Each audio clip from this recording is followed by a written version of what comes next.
Hey, what's up friends? Welcome to my channel, Josh Ranks Stuff, where I'll be ranking a variety of things in my personal order of preference.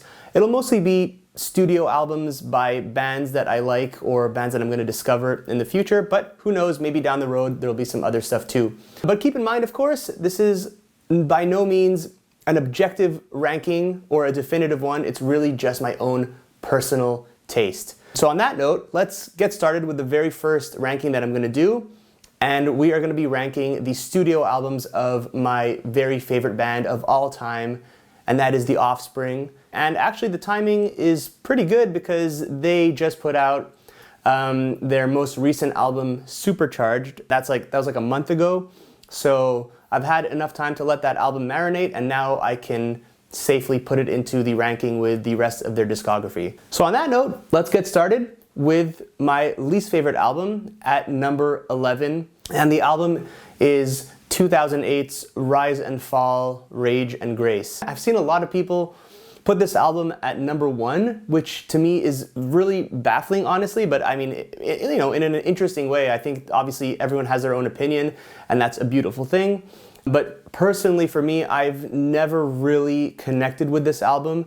I think a lot of it has to do with the fact that like this era of, you know, the late 2000s is definitely my least favorite era of the Offspring, like especially with their look. Like, you know, Dexter and Noodles grew out their hair and it just looked different, and to be perfectly honest, I don't really like the album cover art or their logo that they used for this album. I know a lot of people love it, but to me it's just kind of you know, a product of its time, just you know, that kind of Green Day American Idiot type vibe, you know, with grenades and hearts and rockets and all that stuff. I just don't like that whole motif. I think this is a really good example of a front-loaded album, meaning that like all the best material is in the first half of the album, and then the second half just kind of takes a pretty significant dive, if you ask me. When I see the song titles of the back half, you know, stuff like Let's Hear It for Rock Bottom, the title track Rise and Fall, Nothing Town,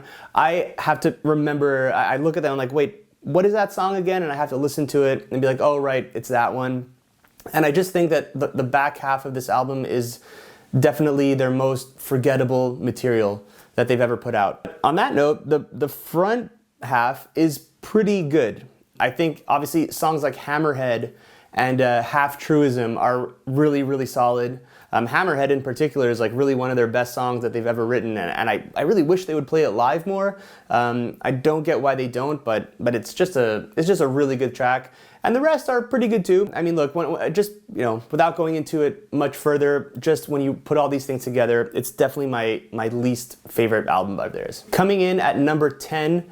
Now this I actually had it, when I wrote down my list, I had it written differently, and I kind of made a last minute switch. This was supposed to be one space higher, but I'm putting it further down. At number 10, I'm choosing Let the Bad Times Roll, which is their second most recent album. I 100% agree with the critique that it feels very much like a compilation rather than a studio album. And the reason for that is because, I mean, pretty much half of the album are songs that had already come out in the years leading up to the album's release. And keep in mind, this album took like, I have to look it up to be sure, but I think it was like a 9-year gap between this one and the one that came before it, which is massive. So, you know, after all this time, they had just kind of been dropping singles here and there, and then they threw everything together and called it a studio album. And so there's definitely a sort of lack of cohesiveness. It just kind of feels jumbled. But, you know, with that being said, the new material that we did get from it is really good. I love, love, love the opening track, This Is Not Utopia. I also love the title track, Let the Bad Times Roll. I mean, that's just like it's such a classic Offspring, you know, doing what, you know, playing to their strength, which is making these super catchy kind of poppy rock songs, and this is a great example of that. I mean, this is probably their catchiest song ever. I mean, it's really hard to get out of your head. And then you have the ones that you kind of already know about. So, you know, before the album came out, they had released The Opioid Diaries. Actually, no, that's not true. They had not released the Opioid Diaries. They were playing it live under a different name.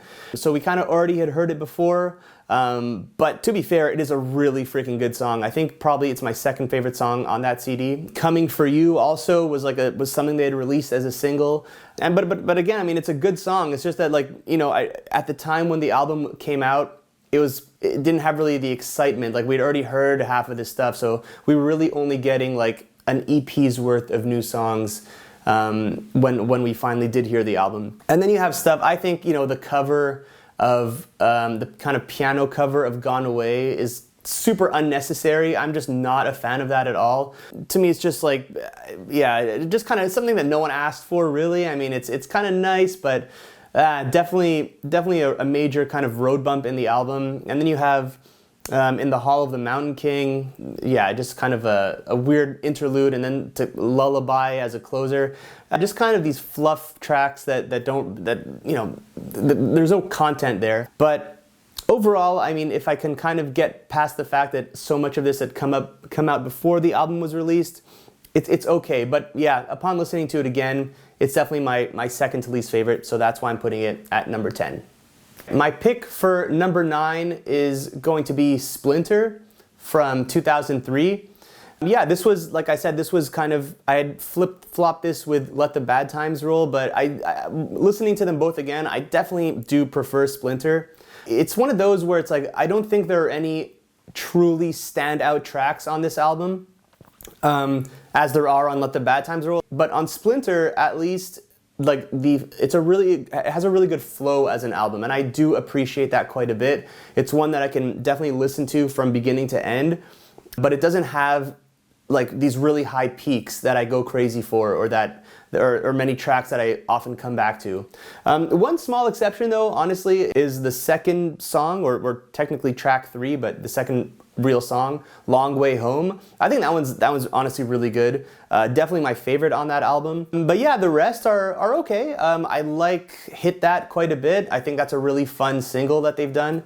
And then what else? You know, The Noose. I actually kind of do. I kind of do like Spare Me the Details and The Worst Hangover Ever, which are you know, on the sillier side of songs that they've made. But I do like them, and it's just, I mean, it's kind of like just an okay album, not too special, but not bad either. Listening to it again, yeah, I probably like it more than I thought I did, but it's still always going to be for sure in like the lower echelon of their discography. My pick for number 8 is going to be their debut album, which is self-titled. It came out in 1989, and yeah, I mean, the thing with this one is that it's very likely that if I'd done this ranking like 10 years ago or even earlier than that, I would have had it a bit higher. But it's just, you know, and I kind of hate to say it, but it's one of those albums that maybe the older I get, the less I like it, and the more I start to see the little kinks and flaws, especially with, I guess, the lyrical content. It is like a bit juvenile. I mean, some parts. And obviously the production is really not quite there. I mean, it's definitely their worst sounding album, I would say. But I mean, all that can be forgiven because it is a debut, and you know, they're basically teenagers or at least in their early 20s when this stuff came out. So in that sense, it's very nice to hear. It is the debut album of my favorite band, so it'll always have that kind of charm. But objectively speaking, I mean, the songs I think obviously don't really compare to everything that comes after it, but they do honestly have some really, really good stuff on this album. I think the opener, Jennifer Lost the War, is really an underrated punk rock classic, or at least it should be considered that way. It's just such a fun, good song and a great opener. I love Elders. I think that's a great song. Crossroads too. What else is there? Yeah, 1,000 Days, I'll Be Waiting. I mean, some of these songs are honestly really freaking good, but then you have some that are just kind of like, okay, whatever, I don't need to listen to that one again. Overall, a pretty solid debut, but I think it's really just it just pales in comparison to everything that came before it, but it's still pretty fun to listen to. So yeah, that's my pick for number 8. Okay, and we've reached the number 7 slot, and that is precisely where I am going to put their most recent album, Supercharged. I have it on vinyl here. Voila. Was very happy to get this. And obviously, I mean, if as you can tell by the ranking, I think this is a really, really solid album from them. I was so happy to hear it on the day that it came out and realize just kind of what sound they were going for on this album.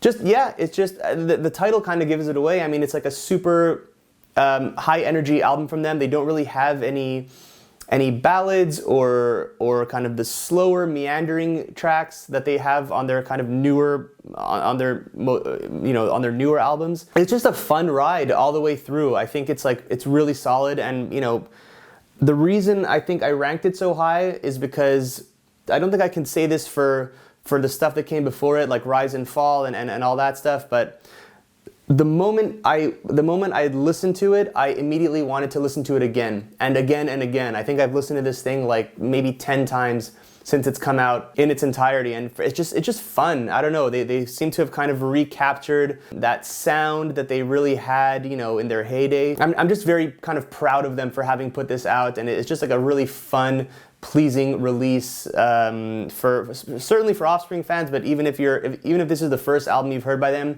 it might be a pretty good gateway. I think every track is pretty solid. The ones I don't like as much are actually the ones that they've released as singles, oddly enough. I mean, I think the song Make It Alright is okay. It's also a very, very catchy song, I'll give them that, but in terms of the other kind of poppy, catchy songs that they've done over their career, I think this one is one of the weakest. Another song I don't really like, or I don't particularly like from this one, is Come to Brazil. I don't think it's so bad. I just think, musically it's really good. It has that kind of thrash metal sort of vibe to it, but yeah, just the lyrics, the lyrics could be a lot better.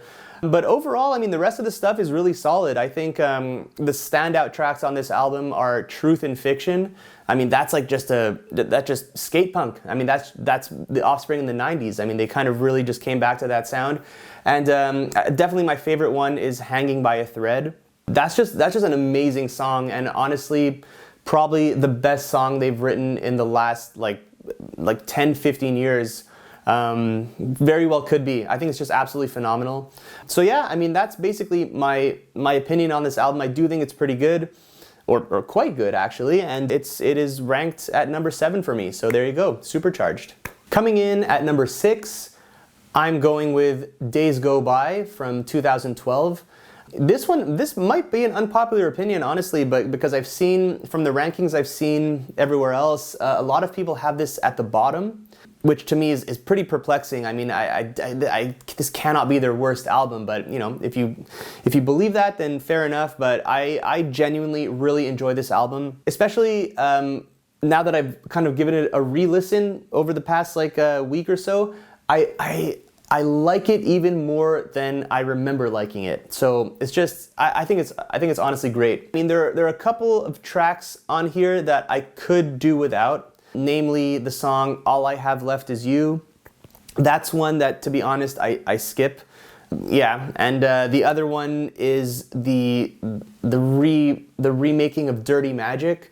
Again, I just don't like when bands do that. I don't see the necessity in taking an old song that you have and just kind of re-recording it with sort of like this overproduced sound, and that's the reason that song is good is because it's kind of raw and it has that sort of atmosphere to it, and now you're just kind of making it sound kind of like bigger and more bombastic, and I just don't like it. Anyway, look, so these two songs I could probably do without on the album, but to me, Days Go By is really, really solid from beginning to end.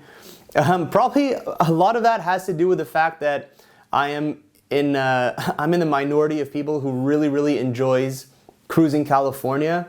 I know it's a dumb, stupid song. It probably has their stupidest lyrics that they've ever written. It's like a blatant attempt at a poppy single, but I just can't help it. I like it. It makes me happy. I listen to it every time I listen to the album. It's definitely not a skip for me. I enjoy it. So that certainly helps. And I really like OC Guns. I think that's also a fun one. And that kind of moment in the album where, you know, it takes a bit of a lull and we get into that kind of zone of Cruising California, OC Guns. I like it. I think it really adds a nice kind of detour for where the album goes. But everything else is great too. I mean, I love you know, the opening track is great. Yeah, The Future Is Now, and then Secrets from the Underground is a nice little 1-2 punch. Maybe I don't like, actually, now that I'm thinking about it, the song Days Go By. Another, yeah, definitely one of their not as great singles. I didn't like it at the time when it came out, but now that I've listened to it again, I'm like, it's okay. I'm not gonna skip it. It's pleasant. But it's definitely not like a standout wow track. One that is, though, is Hurting As One. I think it's track 5 on the album. That one is fantastic. I remember liking it when I first heard it, but then on the tour, on the Days Go By tour, they opened with it, and that just, you know, for me, breathed a whole new life into that song, and it made me really appreciate it. I mean, it definitely slapped pretty hard when they opened with it live. So ever since then, I mean, for me, it's definitely one of my favorites on the album. But where the album really brings it home is the last 2 tracks, Dividing by Zero, going into Slim Pickens, Does the Right Thing, and Rides the Bomb to Hell. These are some of the best songs they've ever made, and it's like, first of all, I'm a sucker for a nice 1-2 punch, but I'm especially a sucker for albums that close with really strong banging tracks. So this is a prime example of that. I mean, when we get to the end, they hit you with these two absolute bombs, and it's just phenomenal, and I love it. And I do remember at the time when the album came out, and when I listened to it, I remember wishing or thinking or hoping maybe that this might be their last album. I thought it'd be cool if this was the last album they ever made, because to end their kind of career and to end their discography on these 2 songs would really just be a magnificent thing. But they came out with more stuff, and I'm definitely happy about that. So it is what it is. But there you go. That's my choice for number 6, Days Go By. Okay, so number 5, my pick for number 5 is going to be Conspiracy of One from the year 2000. And definitely Conspiracy of One is, for me, the album that caps off what I consider to be like the classic era of the Offspring. Certainly when this came out, they were at like peak popularity. The first concert I ever saw was the Offspring on the Conspiracy of One tour. And Cypress Hill were opening, and with MXPX as well. Amazing show. But yeah, I mean, to me, like, I love this album. I think it's really good. Certainly there is a nostalgia factor for it. You know, to me, it's possible that, like, it's very possible that the songs on, let's say, Days Go By, I find maybe objectively better. Not sure, but it's really hard to compete with just like the nostalgia factor. When I listen to any song from Conspiracy of One, I just immediately get sent back to elementary school. So yeah, very hard to top that, but I just love it. I mean, I do think the songs are actually good. Of course, Come Out Swinging is a great opener. I love the singles from this album. I love Original Prankster. I remember when that video was just playing all the time on TV, and like I would rush to watch it every time, and like it never got old. It still doesn't get old. I just love this song. Definitely one of their stronger kind of poppy singles. And same goes for Want You Bad. I think that's just like an amazing pop punk anthem. That one in particular is pretty nostalgic. And then you have Million Miles Away. Definitely, I think that's probably my favorite song on the album. Just like an amazing track that they've done. Same with Damn It, I Changed Again. That's a nice like little 1-2 punch. And then honestly, the album takes like an interesting turn, towards the back end with a lot of very interesting deep cuts. And I like all of them. I like Special Delivery, Living in Chaos, Vultures, and then the title track, another example of an album that closes on a very kind of strong, powerful note. Conspiracy of One is just a really good kind of skate punk track. So yeah, that's number 5 for me, Conspiracy of One. There you go. Now we're getting into the top 4, and honestly, ranking these 4 albums is without a doubt like the hardest part of this entire list. To me, these 4 albums really are like the cream of the crop of the Offspring's discography. They're basically the reason why they are my favorite band. So to me, all of these are basically kind of 10 out of 10 albums. Really, really difficult to rank them in order of preference, especially to have to put one of them at number 4, which I'm about to do. But just bear in mind that, despite it being like a relatively low ranking, I think this album is absolutely phenomenal.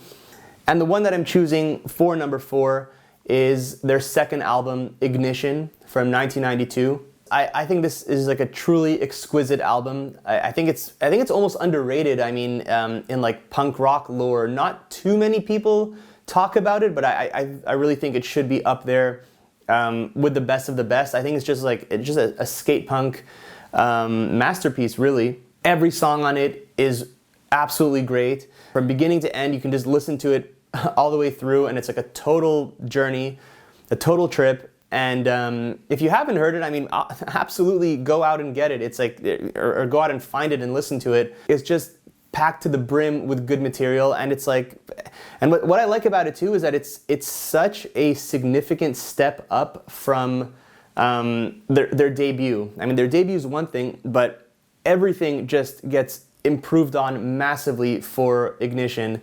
The songwriting, the production, the energy, the atmosphere. To me, it's just absolutely amazing. I hate to put it so low, but I have to put it somewhere, and it's for me, it's going to be number 4. And as far as songs that I like from it, it's hard to choose really a favorite, but the one that I always kind of warm up to more than the others is Kick Him When He's Down. But everything on here is great. I mean, Forever and a Day, No Hero, Burn It Up, LAPD, Session. I mean, you can throw a dart at the track list and you'll hit an absolutely amazing song. So that's my number 4 pick, Ignition.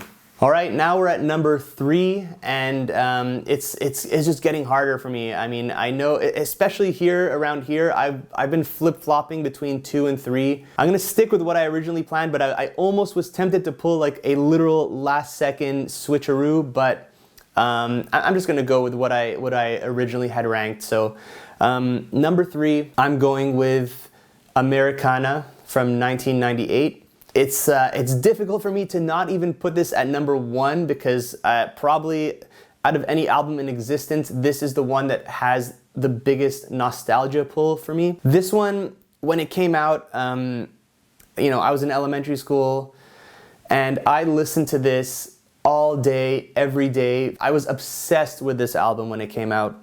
And so were all my friends. It was just something that we all loved together and still do to this day. In school, we would have recess and we would just kind of go off to the corner and we would have a Discman and we would listen to the album and just kind of read along in the CD booklet. It's just like a huge nostalgia bomb for me. But of course, like, it's not just that. The album itself, I think, is phenomenal. It's just a joy to listen to. I mean, some of the songs on here, the opener, Have You Ever, is definitely in my top 5 Offspring songs. I love that song. It's just, that kind of bridge at the end.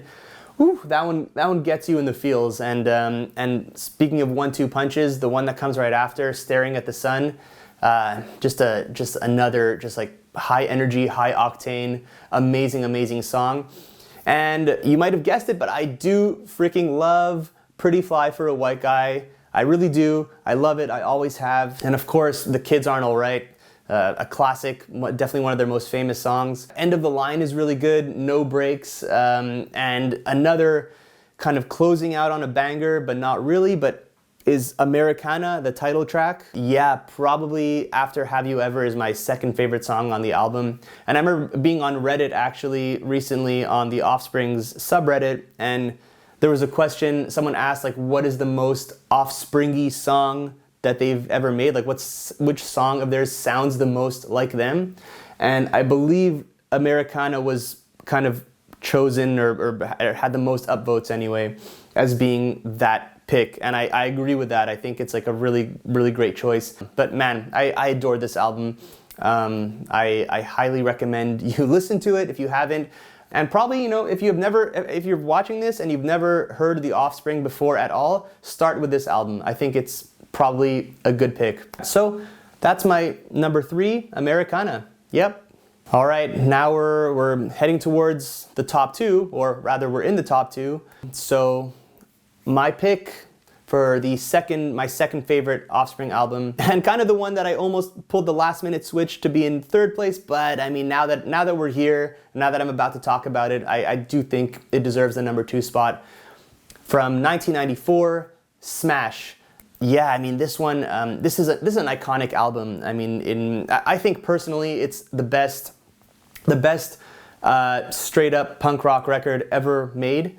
I'm sure that's probably an unpopular opinion for a lot of people, but whatever. I think it absolutely is that. This album really kind of put them on a whole new level of popularity, and rightfully so. I mean, this is truly like a skate punk masterclass. I knew it had to be higher than Ignition on my list, okay? And the reason for that is it takes Ignition and just kind of injects it with steroids, and everything really comes to life on this album. I truly mean this when I say that every song is a 10 out of 10 song. I think every song on this album would, for another punk band, would be like one of their best songs. But here we have The Offspring just with an album's worth of them. From the beginning to the end, it's just like pure high energy, high octane. The songwriting is amazing, the melodies, everything. It's just a delight. I'm not even sure where to begin on the track list. Like, look, you have the absolutely clinical singles, Self-Esteem, Come Out and Play, and Gotta Get Away, which is incidentally my personal favorite Offspring song. Bad Habit, how good is that song? I mean, that is actually the first Offspring song I ever heard. And I remember thinking, what just happened? When I first heard it, it just completely blew my mind. So the opener, Nitro, It'll Be a Long Time, Something to Believe in, Killboy Powerhead, the title track. How good is the title track to close off the album? I mean, this to me is just like, I think. It's hard to put into words how good this is. It's like almost I don't understand how an album could be so good. If you're into punk rock at all, like skate punk especially, and you've not heard Smash by The Offspring, do yourself a favor. Next chance you get, find it, listen to it, and prepare to be blown away. You are welcome. You got to try it out. So Smash for sure is my choice for number 2. Last but not least, my number 1 pick. If you are keeping track, you should know what it is. But my number 1 Offspring album is Ixnay on the Ombre from 1997. I definitely know a lot of people agree and also probably have this at number 1, but a lot of people have it not so high up on their personal ranking. And well, that's too bad, because I think this is just such a special album. And it's funny because it's sandwiched in between their 2 biggest albums, right? So it comes after Smash and before Americana. There's just something very unique about this album that I think the other albums don't really have. First of all, the cover art, I think, is just amazing. It's just so fun to look at. I remember being a kid and seeing that cover art for the first time and just being so intrigued, like, wow, this looks awesome. But look, that's not to take away from the actual songs. I think, honestly, a lot of my favorites are on this album. The Meaning of Life, this is such a good freaking song. Definitely my top 5. An amazing opener, probably my favorite opener of theirs. Yeah, probably. Mota is amazing. I love Me and My Old Lady. That's a great song. Absolutely love Cool to Hate. That's like a super underrated one, for sure in my top 5, if not top 3 Offspring songs. And then you have the iconic Gone Away. It's just one of those albums really that it's a good kind of convergence of all their different styles and sounds that they've had throughout their career. You have some silly songs, you have some kind of more introspective songs, some darker ones, and you have, of course, just like some amazing, just straight up kind of punk rock songs as well. Of course, you know, another one, how could I forget All I Want? I mean, that's such an Offspring track. But so, yeah, there's just something about this album that I